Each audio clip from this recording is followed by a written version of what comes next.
वालेकुम YouTube family. उम्मीद है आप सब लोग खैरियत से होंगे। आज की जो मेरी वीडियो है ये है जो मोस्ट रिसेंटली पीपीएससी में ऐड आया है assistant director crop reporting service Punjab का।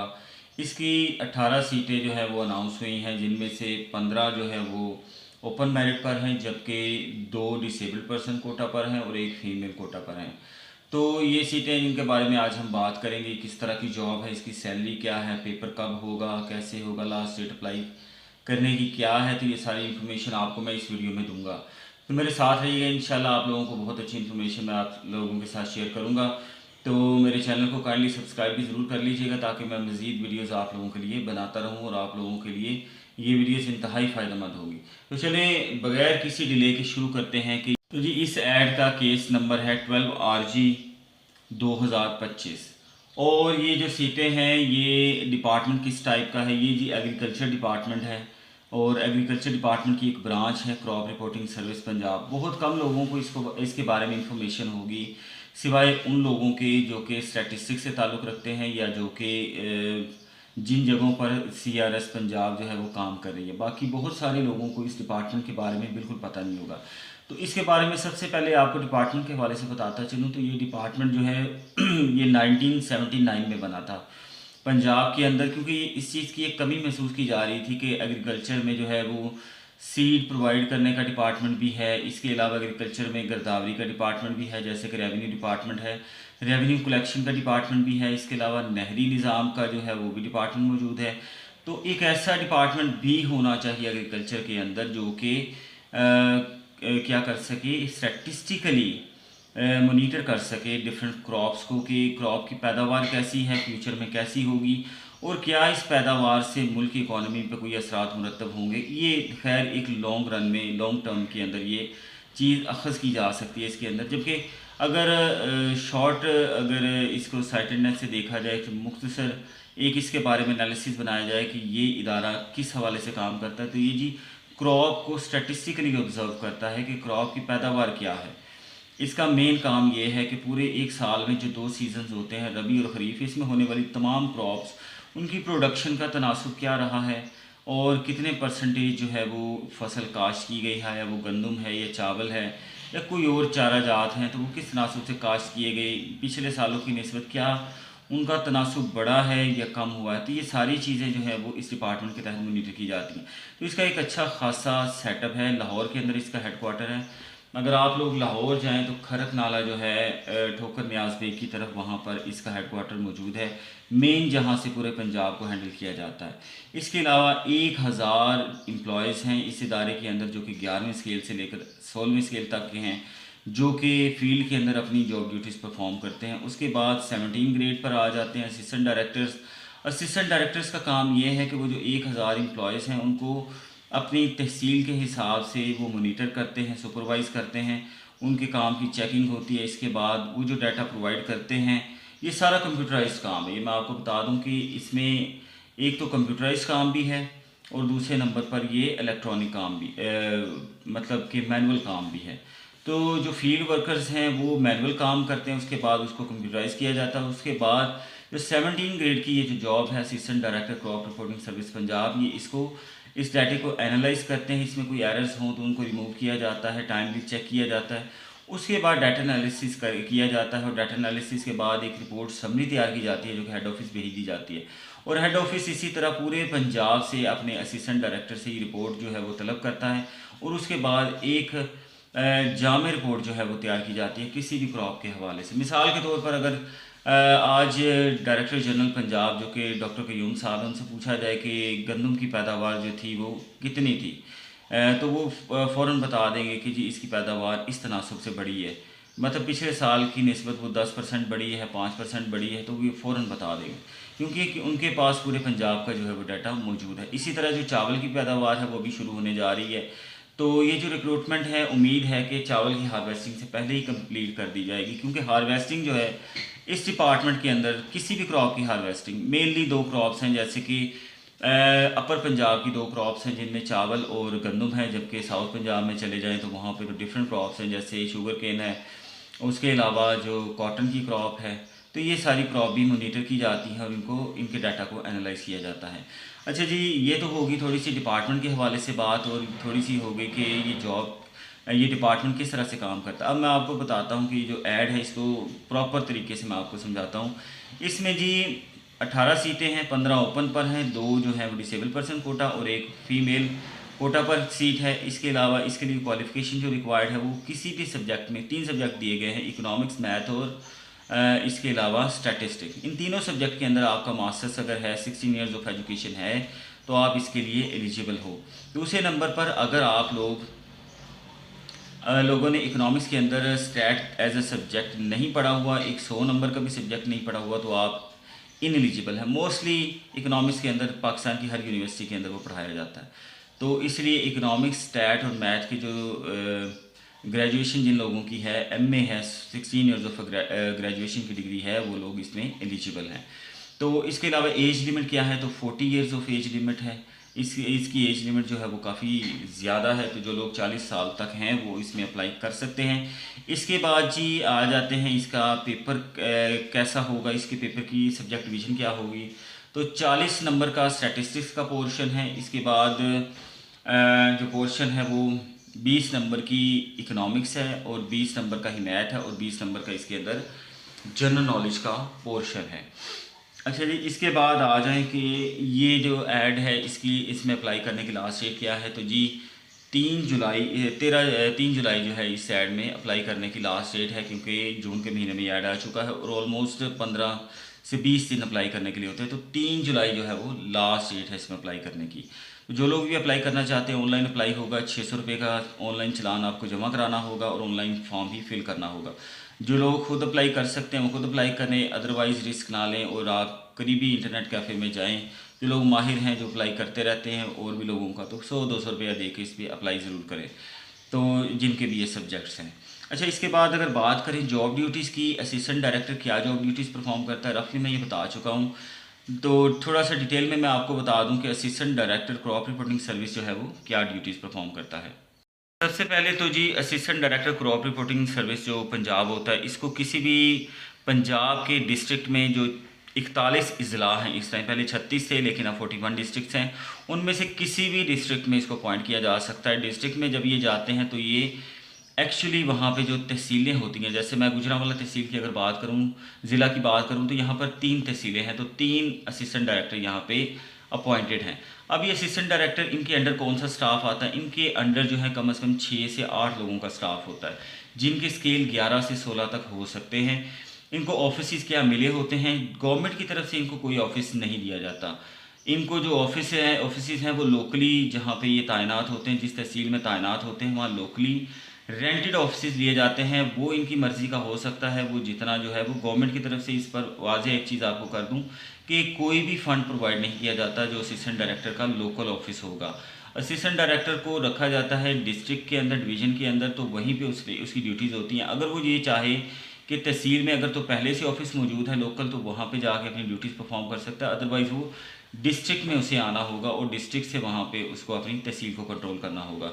तो पहली बात ये क्लियर होगी कि इसका अपना कोई ऑफिस नहीं है जो कि तहसील के अंदर मौजूद हो। इसका ऑफिस असल में डिस्ट्रिक्ट के अंदर ऑफिस है और वहीं से ये सारा कुछ मॉनिटर करेगा।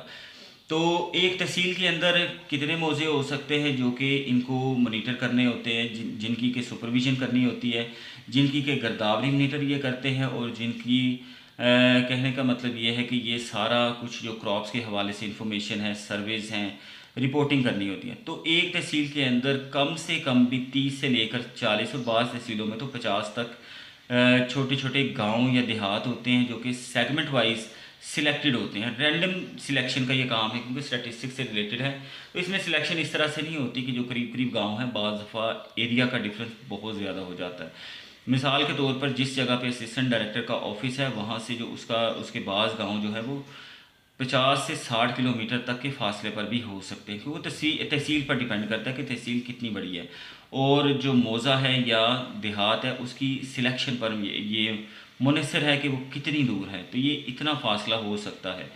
तो इसके बाद अगर देखा जाए तो क्या इसको सारे के सारे सेगमेंट्स विज़िट करना होते हैं?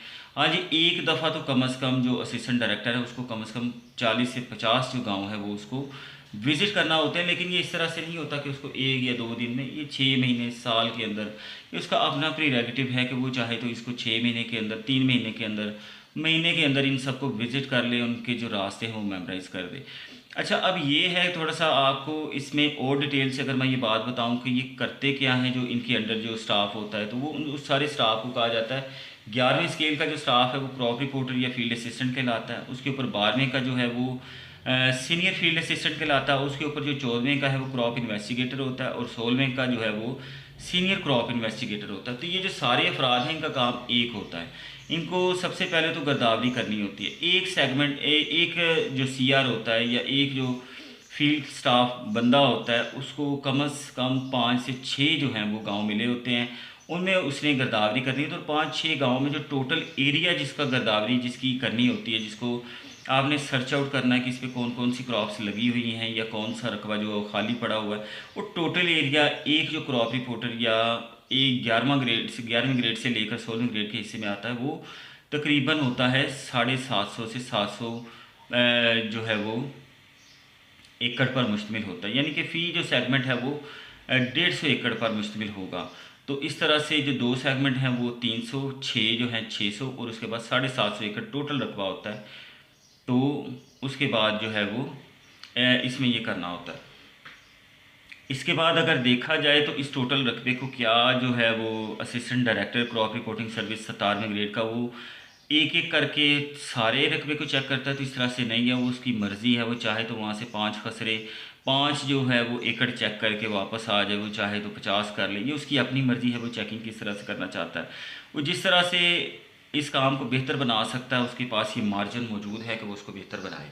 तो ये सारी उसका जो है वो फील्ड का फंक्शन है जो उसने परफॉर्म कर। अच्छा, अब ऑफिस ड्यूटी आ गई कि एक तो चेकिंग उसने कर ली अपने स्टाफ की, फील्ड में जाके 1 बाय 1 खसरा को चेक कर लिया, कम खसरे चेक कर लिए, किसी एक को कभी चेक कर लिया, किसी दूसरे को कर लिया, उनके रजिस्टर चेक कर लिए, उनके सर्वे चेक कर लिए, जो सब्जियों के हवाले से, जो फ्रूट्स के हवाले से, जो बागात के हवाले से सर्वे वो चेक कर लिए। इसके बाद assistant director crop reporting service ने क्या करना है, उसका काम अब ऑफिस का शुरू हो जाता है। अब ऑफिस में जो 2 फसलात हैं जिसमें रबी और ख़रीफ आती हैं, उन दोनों की जो मुकम्मल जो डाटा आता है वो उसने एनालाइज़ करना है, उसको समराइज़ करना है, और फिर उसको हेड ऑफिस जो है उसने मेल कर देना है। तो ये इसका काम है। तो ये काम कोई इतना वैसे देखने में लग रहा है कि बड़ा टेक्निकल लंबा चौड़ा काम है, इतना कोई लंबा चौड़ा काम नहीं है।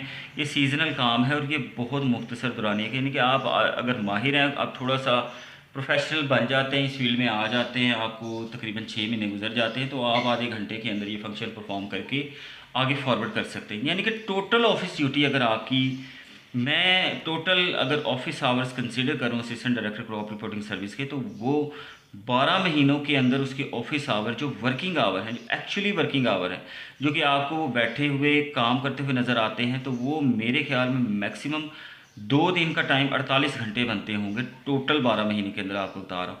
इसके अलावा उनका काम ज़्यादातर ये है कि उन्होंने फील्ड में रहना और फील्ड में लोगों के साथ कॉन्टैक्ट रखना है, उन्होंने राब्ते रखने हैं। फील्ड का काम भी इतना ज़्यादा कोई टेक्निकल या डिफ़िकल्ट नहीं है। मोस्टली तो जो है वो लोअर स्टाफ जो 16 ग्रेड तक है वो परफॉर्म करके अपनी रिपोर्टिंग उनको कर देता है। तो ये जॉब टफनेस के हवाले से देखा जाए तो मेरे ख्याल में पूरे पंजाब में शायद ही कोई ऐसा इदारा होगा जिसमें ये फील्ड वर्क इतना रिलैक्स होगा असिस्टेंट डायरेक्टर का, कि जितना इस इदारे के अंदर है। यानी कि आप लोग अपनी फैमिली को भरपूर टाइम दे सकते हैं, आप लोग ऑफिस भी जा सकते हैं, घर भी आ सकते हैं, एक सोशल स्टेटस मेंटेन कर सकते हैं। तो ये सारा काम इस फील्ड के अंदर आप कर सकते हैं। यानी कि इससे ज़्यादा सहूलत वाली जॉब पूरे पंजाब में कोई भी नहीं है। यानी कि मिनिमम वर्क के साथ आप 17 ग्रेड की सारी पावर जो है वो इंजॉय कर सकते हैं। अच्छा, क्या ये लोग इतना ज़्यादा इनको फील्ड में जाना पड़ता है? तो मैं ये भी बता दूं कि इतना ज़्यादा कोई जाना नहीं पड़ता इनको। इनकी अपनी मर्ज़ी पर डिपेंड करता है कि क्या ये रोज़ पहुंच जाएं फील्ड के अंदर, या इनका दिल करे वीकली पहुंच जाए। इनका अगर दिल करे तो ये 2 महीने में एक चक्कर लगा लें फील्ड का। तो ये इन पर डिपेंड करता है, इनके ऑफिसर्स पर डिपेंड करता है। 18 ग्रेड 19 ग्रेड के जो डायरेक्टर और डिप्टी डायरेक्टर साहबान हो, उन पर डिपेंड करता है कि ये ऑफिस वर्क कितना करेंगे या फील्ड वर्क कितना करेंगे। अगर ऑफिस में माहौल रिलैक्सड है तो ये रिलैक्स होंगे। अगर वहाँ पे टफ़ है, वहाँ से पीछे से कहा जाता कि नहीं जी आप रोज़ जाएँ चेक करोगे, रोज़ जाना पड़ेगा इनको चेक करने के लिए, ये डिपेंड करता है कि ये किस इलाके में है और किस जगह पे काम कर रहे हैं। मैं इस डिपार्टमेंट को काफ़ी बारीकी से जानता हूँ कि इस डिपार्टमेंट में किस तरह से काम किया जाता है। और लेकिन एक चीज़ मैं वाजिया कर दूँ कि काम जो है वो उसके साथ कोई कॉम्प्रोमाइज़ किसी किस्म का नहीं किया जाता इस फील्ड के अंदर। अगर रिपोर्टिंग के अंदर कोई फॉल्ट निकलते हैं तो जो हेड ऑफिस है वो फ़ौरन इसको वेरीफाई कर लेता है। वहाँ से टीमें जो है चेकिंग के लिए, छापे के लिए आती रहती हैं, वो फील्ड स्टाफ को भी चेक करती हैं, वो असिस्टेंट डायरेक्टर साहिबान को भी चेक करती हैं, वो ऑफिस का ऑडिट भी करती हैं। तो इस हवाले से ये जॉब एक तरह से बहुत ज़्यादा विजिलेंट रहने वाली भी जॉब है कि अगर आपसे कोई एक मिस्टेक भी हो जाती है तो उस पर आपकी फौरी एक्सप्लेनेशन हो सकती है, उस पर आपकी एसीआर ख़राब हो सकती है, उस पर आपके खिलाफ एक्शन लिया जा सकता है। तो ये जॉब स्ट्रिक्ट है और रिलैक्स्ड है, ऑफिस वर्क भी है और फील्ड वर्क भी है, इसमें सारे ही काम मौजूद हैं। लेकिन कंपैरेटिवली अगर देखा जाए तो दूसरे इदारों की निस्बत यहाँ पे ज़रा काम का लोड उतना नहीं है जितना कि दूसरे इदारों में मौजूद है। अच्छा, अब अगर बात की जाए इसके पर्क्स प्रिविलेजेस की, सैलरी की, तो पहले मैं बता चुका हूँ कि लोकल जो है तहसील में ऑफिस गवर्नमेंट की तरफ से नहीं दिए गए। बहुत कम जगह ऐसी हैं, बहुत कम तहसीलें ऐसी हैं जहाँ पे हेड ऑफिस की तरफ से लोकली तहसील में जो ऑफिस हैं असिस्टेंट डायरेक्टर के वो अलॉट किए गए हैं, उनके रेंट्स आते हैं। अदरवाइज़ जो है रेंट, वैसे असिस्टेंट डायरेक्टर ये रेंट पे नहीं करता, ये भी मैं आपको बता दूँ। रेंट जो है वो लोअर स्टाफ पे करता है, असिस्टेंट डायरेक्टर वो रेंट पे नहीं करता। तो इस हवाले से लेकिन ऑफिस की मौजूदगी की मेन जो चीज़ है, रेंट की भी बात नहीं, रेंट नॉमिनल सही होता है इसका, लेकिन मेन जो चीज़ है वो ये है कि असिस्टेंट डायरेक्टर कोई रेंट पे नहीं करता। ऑफिस उसको गवर्नमेंट की तरफ से अलॉट नहीं है, लोकली अलॉट है। गवर्नमेंट अगर जगह मुहैया कर दी जाए तो फिर वो उसमें चले जाते हैं। अच्छा, मज़ीद अब बात करूँ कि क्या इनको पे कितनी मिलती है, सैलरी जो सबसे इंटरेस्टिंग पॉइंट है सैलरी का। सैलरी जी एक असिस्टेंट डायरेक्टर की जितनी पंजाब एम्प्लॉयज़ की होती है, मिसाल के तौर पे 60 से 70,000 80,000 जो है वो स्टार्टिंग हो सकती है। मेरी इतला के मुताबिक जो assistant director crop reporting service है वो 75 प्लस जो है उसकी स्टार्टिंग है। इसके अलावा पर मंथ जो TAD है, ट्रैवलिंग अलाउंस है, वो 5 से 7,000। और बाज़ केसेस में बाज़ जगहों की मुनासबत से अगर आपका फ़ासला बहुत ज़्यादा बनता है फील्ड में और आपकी जो है वो सर्विस जो आपके जो है वो चेकिंग वगैरह बहुत ज़्यादा है, तो उसमें TAD 10,000 15,000 और प्लस ऑनरेरियम एक दिया जाता है। एक साल के बाद हर असिस्टेंट डायरेक्टर को ऑनरेरियम मिलता है, वो 10,000 रुपया मिलता है। वो 5 से 10,000 रुपया ऑनरेरियम उसको दिया जाता है। बाज़ केसेस में 15,000 ऑनरेरियम भी दिया जाता है। वो काम की कैपेसिटी क्वालिटी के हिसाब से ऑनरेरियम दिया जाता है असिस्टेंट डायरेक्टर साहबा। तो रफली कहा जाए तो 90,000 जो है वो assistant director crop reporting service जो है वो अपनी जेब में लेकर घर जाता है। तो ये उसकी सैलरी, इसके अलावा कोई पर्क्स एंड प्रिविलेजेस नहीं है। और एक चीज़ मैं आपको बता दूं, ये बहुत अच्छी बात है और ख़ूबसूरती है इस इदारे की, इसमें ज़ीरो करप्शन है। इस इदारे का कोई भी ऑफिसर जो है वो करप्शन नहीं करता, करप्शन का कोई चांस ही नहीं है। उसकी वजह यह है कि ना ही आप कोई सीड सप्लाई करते हो, ना कोई मशीनरी सप्लाई करते हो, ना किसान के साथ आप कोई बारगेन करते हो किसी हवाले से, क्रॉप्स के हवाले से। आपका काम सिर्फ रिपोर्ट करना है। आप चाहे तो गांव जाएं, किसान से हाथ मिलाएं और वापस आ जाएं। आपको चाय पीने तक की भी इजाज़त नहीं है कि आप किसान के साथ बैठे और चाय भी पिएँ। ये भी मैं आपको वाजिया कर दूं कि इस इदारे में करप्शन ज़ीरो है। तो जो लोग भी इस उम्मीद के साथ इस इदारे को ज्वाइन करना चाहते हैं कि वो ऊपर की कमाई करेंगे, इसमें बहुत पैसा होगा, तो मेहरबानी करें, इस तरह का कोई चक्कर इस इदारे में नहीं है और दूसरे इदारों में भी नहीं होना चाहिए। लेकिन इस इदारे की मैं हल्फन गारंटी दे सकता हूँ कि इस इदारे में कोई भी किसी किस्म की फील्ड की करप्शन इन्वॉल्व नहीं है। तो जो भी सर्वेज होते हैं, जो भी मॉनिटरिंग होती हैं, वो टोटली जो है वो अनबाइस्ड होती हैं। तो ये चीज़ आपको जाननी होगी कि ये इदारा जो है वो करप्शन फ्री है। अल्हम्दुलिल्लाह इस इदारे में कोई ऐसी चीज़ नहीं है। ये मैं बहुत करीबी इस इदारे को क्योंकि जानता हूँ, तो मैं आपके साथ ये इन्फॉर्मेशन शेयर कर रहा हूँ। मैं इंशाल्लाह फ्यूचर में कोशिश करूँगा कि assistant director crop reporting service से भी आपकी बात कराऊँ तो वो आपके साथ ये इन्फॉर्मेशन मज़ीद शेयर करें और तैयारी का भी कुछ मटीरियल आपको बताएँ। तो ये सारी जॉब ड्यूटीज़ होगी, सैलरी होगी इसकी, और इसमें प्रमोशन के क्या चांसेस हैं। तो ये मैं बता दूं कि जो डायरेक्टर जनरल साहब हैं उन्होंने इस पर बहुत ज़्यादा एफर्ट की। डॉक्टर क़य्यूम साहब उनका नाम है, वो हेड ऑफिस लाहौर में बैठते हैं। तो वो इसकी प्रमोशन बहुत तेज़ी से और टाइमली होती है। यानी कि अगर आप 10 साल 17 ग्रेड पर गुजार लेते हैं तो आप 18 में चले जाएंगे, उसके बाद 5 साल बाद 19 में चले जाएंगे, और उसके बाद अगर आपके अंदर पोटेंशियल है तो आप मज़ीद आगे डायरेक्टर जनरल तक भी जा सकते हैं। और अगर आपकी एज कम है, यानी कि अगर आपकी एज इस टाइम पे 22 साल है और आप इस इदारे को अप्लाई करते हो इसमें, तो मोस्ट प्रोबेबली आप डायरेक्टर जनरल के तौर पर ही रिटायर होगे। तो इसमें प्रमोशन के चांसेस बहुत ज़्यादा हैं और बहुत अच्छा जो है वो इसका अमल बनाया है। वो ट्रेनिंग होती है हर प्रमोशन से पहले। ये भी आपका जो है वो मैंने आंसर कर दिया। तो इसकी तैयारी अब कहाँ से की जाए, तो इसके मेन जो फोकस है आप लोगों का स्टैट पे होना चाहिए। जो स्टैट के लोग हैं देखा जाता है कि वो इकोनॉमिक्स में कमज़ोर हैं, जो इकोनॉमिक्स के लोग हैं वो स्टैट में कमज़ोर है, और मैथ के लोग जो हैं वो खैर से इकोनॉमिक्स और स्टैट दोनों में कमज़ोर हैं। इसका मेरिट बहुत कम बनता है। लास्ट ईयर का जो मेरिट है आई थिंक वो 42 था या 44 था। तो इतना ही मेरिट इसका बनता है। उसकी वजह यह है कि पेपर काफ़ी टफ आता है। टफ से मुराद ये है कि आप लोगों ने ये सारे सब्जेक्ट डिटेल में नहीं पढ़े होते, और तो काफ़ी मुश्किल इसका सिलेबस बना के दिया जाता है। और 20 नंबर का जो है वो इकोनॉमिक्स, 20 की मैथ और 40 की स्टैट हो गई। तो पेपर वाइज ये टफ पेपर है, देखा जाए तो ये मुश्किल पेपर है, लेकिन फिर भी आपने इसको तैयार करना है, कोशिश करनी है कि आप इस पर काम कर सकें। और मैं ये आपको गारंटी देता हूँ इस जॉब में आने के बाद आप लोग रिलैक्स फील करोगे, अपनी फैमिली को टाइम दोगे, अपने काम पे तवज्जो दोगे, अपने सारे जो सिस्टम्स हैं वो बड़ी अच्छी तरह से मैनेज कर सकते हो। तो ये थी जी आज के हवाले से assistant director crop reporting service की जो 18 सीटें थी उनके बारे में। मेरे ख्याल में इतनी डिटेल से इन्फॉर्मेशन आप लोगों के पास कभी भी नहीं पहुंची होगी। तो मैं मज़ीद इंशाल्लाह कोशिश करूँगा बहुत जल्द वीडियो बनाऊँ। इसके साथ ही मुझे इजाज़त दीजिएगा। अल्लाह हाफिज़। दुआओं में याद रखिएगा और काइंडली चैनल को सब्सक्राइब ज़रूर कीजिएगा। सब्सक्रिप्शन बहुत स्लो है आप लोगों की, सब्सक्राइब ज़रूर कीजिए। जो लोग वीडियो देखते हैं इससे आपका कुछ नहीं जाएगा, खुदारा सब्सक्राइब कर लें ताकि मैं आप लोगों के लिए मज़ीद वीडियो बना सकूं। क्योंकि सब्सक्रिप्शन से मुझे कोई पैसे नहीं आ रहे, कुछ भी नहीं आ रहा अभी तक। तो मेरा वो लेवल ही नहीं है कि मेरा चैनल ही मोनेटाइज नहीं है, तो इससे सब्सक्रिप्शन से कुछ भी नहीं हो रहा। लेकिन सिर्फ एक इंकरेजमेंट मिल रही है कि मैं आप लोगों तक इन्फॉर्मेशन दे रहा हूँ। तो thank you very much. Video को देखने का शुक्रिया। इजाज़त दीजिए। अल्लाह हाफ़िज़।